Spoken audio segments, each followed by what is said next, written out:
Bonjour, je suis Gilles Marival, pédopsychiatre. Aujourd'hui, nous allons nous intéresser aux jeux que l'on peut préconiser chez l'enfant de 3 à 6 ans.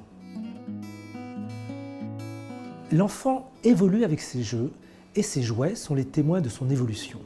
Au cours des premières années, l'enfant a posé les bases de ce que j'appelle les savoirs fondamentaux, à savoir le vouloir-faire et le savoir-faire. Le savoir-faire renvoie à l'expérience. C'est en pratiquant qu'il s'améliore et qu'il développe ses compétences. C'est aussi ce qui lui permet de développer le sentiment de s'améliorer. Ce sentiment qui va être au cœur de l'envie de poursuivre les activités. C'est pour ça qu'il ne faudra pas hésiter à l'encourager, soit par des félicitations lorsqu'il réussit, soit par des relativisations si jamais il échoue. Par exemple, lui dire « c'est pas grave, tu peux recommencer » ou « tu es en train de t'entraîner et tu progresses ». En rappelant aussi que l'erreur ou l'échec permet justement de s'améliorer.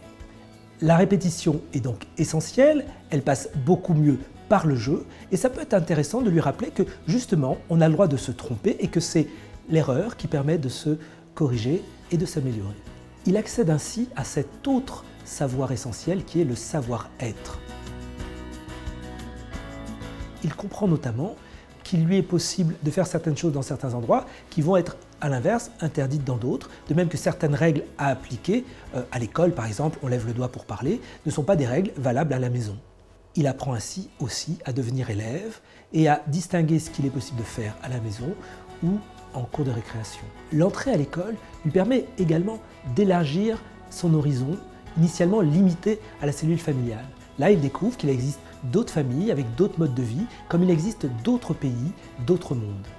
Son développement psychique se poursuit sur le mode d'une pensée symbolique. Simplement, son vocabulaire augmente de façon exponentielle, favorisant également le développement de son imagination. Le savoir ne se cantonne pas aux apprentissages scolaires. Les jeux vont lui permettre justement de mettre en application tout ce qu'il aura appris, comme par exemple lorsqu'il va compter les cases sur le plateau de jeu ou reconnaître les couleurs des pions qu'il va choisir. C'est donc une période intéressante pour lui proposer des jeux de société ou des jeux de règles, d'autant plus que ces jeux de règles vont lui permettre d'intégrer les règles de vie en société. Les jeux de faire semblant ou d'imitation l'amusent toujours autant, mais il va prendre beaucoup plus de plaisir à y associer d'autres intervenants, petits camarades ou frères et sœurs.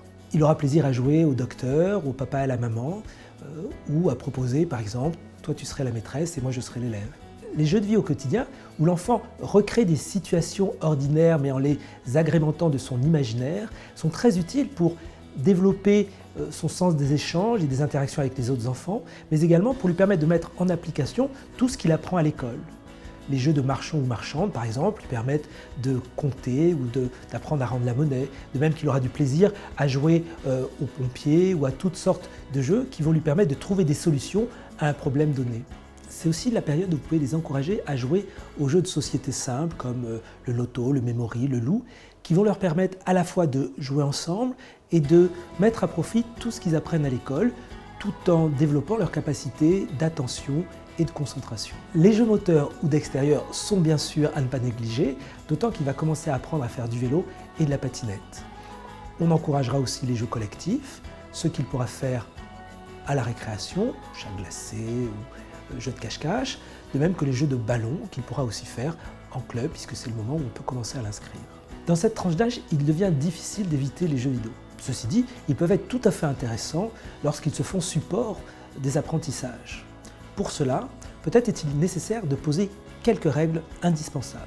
D'abord, fixer avec lui la durée pendant laquelle il peut y jouer et les moments où ça vous semble approprié qu'il le fasse. Évitez par exemple le matin avant d'aller à l'école ou le soir avant de se coucher. Évidemment, interdiction formelle d'y jouer pendant les repas. Encouragez-le à jouer plus tôt dans le séjour, ou en tout cas évitez qu'il s'enferme dans sa chambre pour y jouer. Ce sera l'occasion de jouer avec lui, ou en tout cas de favoriser les jeux en famille. Très tôt, il est également possible de lui apprendre à ranger. Le rangement, bien sûr, n'a pas pour fonction uniquement d'avoir une chambre impeccable. C'est un moyen idéal pour lui apprendre à trier, ordonner, catégoriser et l'aider à développer ses fonctions logico-mathématiques. Alors bien sûr, l'idée c'est de rendre ça le plus ludique possible en l'associant à la fin du jeu. Par exemple, dès qu'on a terminé, les avions retournent tous à la base, ou il est tard, il est l'heure que les poupées aillent dormir, dans le tiroir. La qualité du jouet est avant tout dans le regard de l'enfant et les bénéfices qu'il va en tirer sur le plan cognitif sont surtout liés à l'utilisation qu'il va en faire. J'espère que ces conseils vous ont été utiles. À bientôt sur Doctissimo Maman.